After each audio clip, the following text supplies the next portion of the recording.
The grandfather clock password in Peripheral Episode 3 comes as a surprise, but the twist is cleverly foreshadowed. The final sequence of the Peripheral Episode 3, Haptic Drift, features Chloë Grace Moretz Flynne Fisher and Gary Carr's Wilf Netherton exploring the abandoned hideout of the missing Aelita. Flynne notices an anachronistic stopped grandfather clock that looks exactly like her own from 2032, except that the Fisher house clock is stuck at 2:15. When Wilf turns Aelita's version's hands at the same time, a hidden doorway appears. If only all future revolutionaries' passwords were so simple to crack, the Research Institute might not be chasing Flynne all over 210 London. While Aelita's using Flynne's broken clock as her super-secret code may appear to be an overly convenient way for the Peripheral to maneuver its protagonists into position for the final battle in Episode 3, Haptic Drift foreshadows this twist, as Wilf explains to Flynne how he programmed their car to drive around the streets of 210 future London.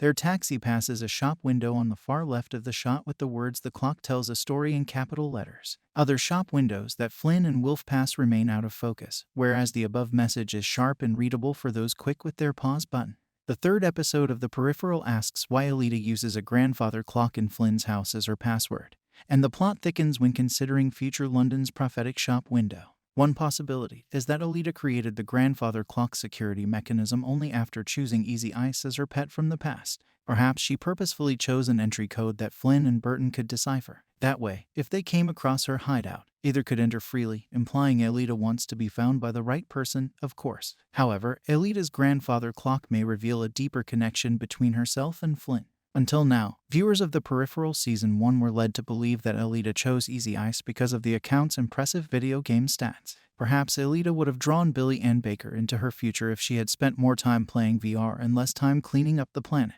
But Aelita's knowledge of the Fisher's possession of a grandfather clock that stopped at 2:15 p.m. and then using that precise detail as her passcode suggests a deeper connection between them. The possibility of hidden blood ties is always present in any sci-fi story connecting the past and future, which means Aelita could be related to the Fishers through her DNA. The Peripheral has yet to reveal what happened to Flynne after the jackpot or what happened to her brother, but Aelita could be their grandchild if one of them survived. That would explain her use of the grandfather clock password, why Easy Ice was chosen for the mission, and why Aelita wanted to save Flynne's stub in the first place. Another possibility is that the deaths of Flynne and Burton's father were caused by someone from the Peripheral future timeline. The Fisher family's grandfather clock stopped right after her father died, according to Chloë Grace Moretz's character, potentially drawing some connection between the late Mr. Fisher and whatever Aelita is doing in the future. Agents such as the Research Institute and Lev Zubov have already been revealed to be infiltrating Flynne's timeline.